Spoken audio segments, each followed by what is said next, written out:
অপর পুরুষে যদি দেখতে পায় তাহলে তার স্বামীর পরমাণু ক্ষয় হয়, তার জন্য ভোগটা দিতে হয়। কিন্তু আজকালকার মেয়েটি সে এখন তো দেখে মনে হয় পরনে কাপড়ই তো নাই, এখন নাইটি পরে বাবারে বাবা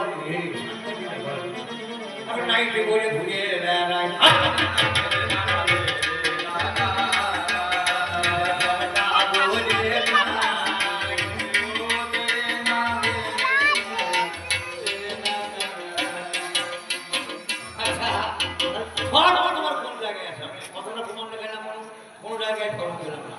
আর একটাই চলে গেলাম আমি ধর্ম দাদার কাছে। আমরা ধর্ম দাদা দোকান করে আমি জানলাম, দেখলাম নাকি ধর্ম দাদা বসে আছে। ধর্মের দোকান করে চিন্তা করে দেখবেন, ধর্মের দোকান। আর সেখানে কি লেখা আছে? ধর্মের দোকানে লেখা আছে, দেখছি হরি ওম তৎসৎ, দোকানে লেখে নিয়েছে। আর দেখছে এখানে ন্যায্য মূল্যের দোকান, কোন রকম অধর্মের মালাই নয়, লেখা আছে সাইনবোর্ড। আমি দেখলাম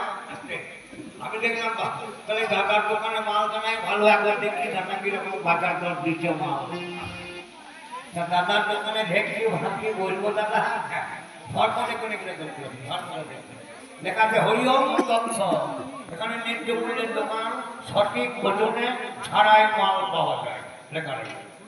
ঠিক আছে, এইবার আমি দোকান ঢুকলাম। তা যে দোকানদার দাদা সেখানে একবার তিলক কেটে বসে আছে, দাদা ধর্ম দাদা তিলক কেটে বসে আছে।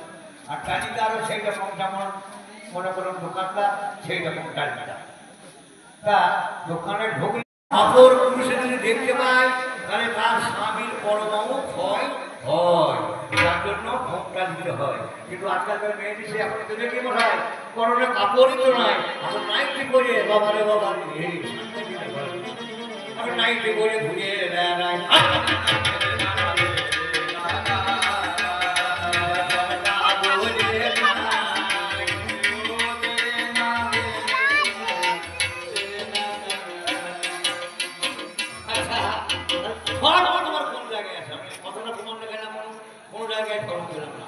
আর একটাই চলে গেলাম আমি ধর্ম দাদার কাছে।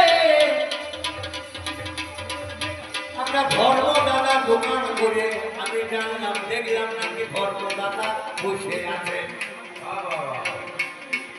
ধর্মের দোকান করে চিন্তা করে দেখবেন, ধর্মের দোকান। আর সেখানে কি লেখা আছে? ধর্মের দোকানে লেখা আছে, দেখছি হরি ওম